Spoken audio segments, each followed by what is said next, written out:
Hi, I'm still Jeremy, and welcome to today's vlog, which is a different format than all of the other ones, because for one thing, it's made up only of still images. So what I wanted to do in this one is show you what I ate the other night at a restaurant, at a Kushikatsu restaurant here in Ōsaka, Japan. Kushikatsu is actually originally an Ōsaka food, and it's basically fried things on sticks, on skewers. And I wanted to talk about why it's good, what you get in a meal, and what you might expect if you eat Kushikatsu here in Japan. First, about the name Kushikatsu. Well, first, let's go back even further. Japanese kanji. When I first came to Japan, I assumed that kanji were supposed to look like things. Well, most of them do not. There are very, very few that actually do look like things. Like, for example, the kanji for mouth, which is kuchi.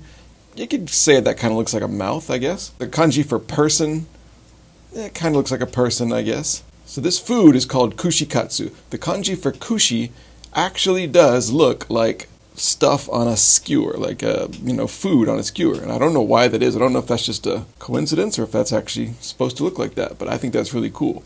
Katsu is not a Japanese word originally. I think it comes from the English word cutlet, because kushikatsu used to be fried meat, and now they've branched off into vegetables and stuff like that. So kushikatsu. And as I say, it originated in kind of South Ōsaka in the late 20s, I think.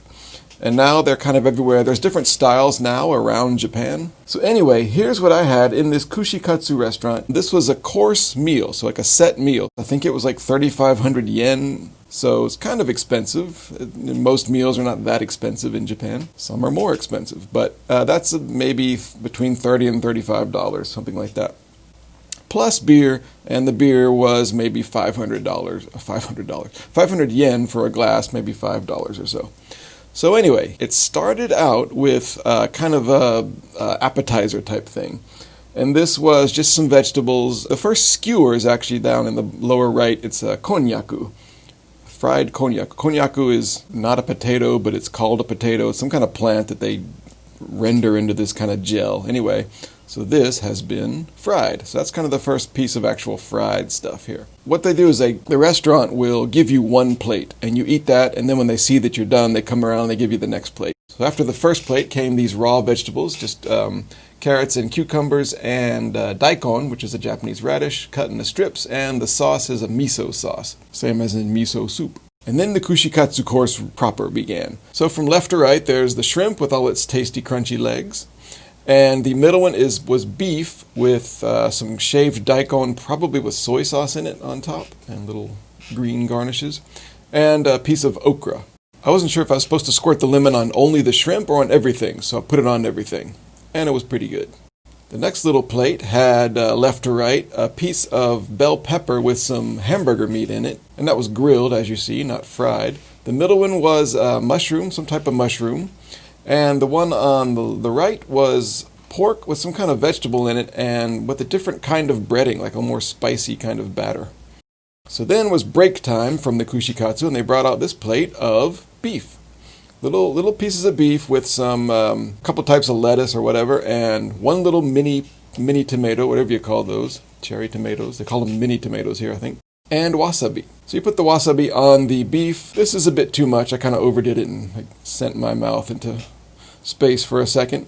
And then we had to ease back into the final part of the kushikatsu. So they brought out this little dish of little piece of tofu with a little bit of batter, very, very thin batter on it, and some little that little red and clear colored, kind of beige colored vegetables on top, and then the green spinach or whatever that is on the side. And then the final plate of kushikatsu, which was starting from the upper left. That was a piece of fish with this kind of different, thicker, kind of crunchier kind of breading and some little sauce on it. And then next to that, on the top right, was some pork. And then one of my favorites, the bottom left, was a piece of pumpkin. And on the bottom right was some pork with green onion inside. So that was the end of the kushikatsu part. Now to end, you have to have rice, because it is Japan. So they brought this, which is ochazuke, which is just a piece of rice or a chunk of rice, and they pour green tea over it.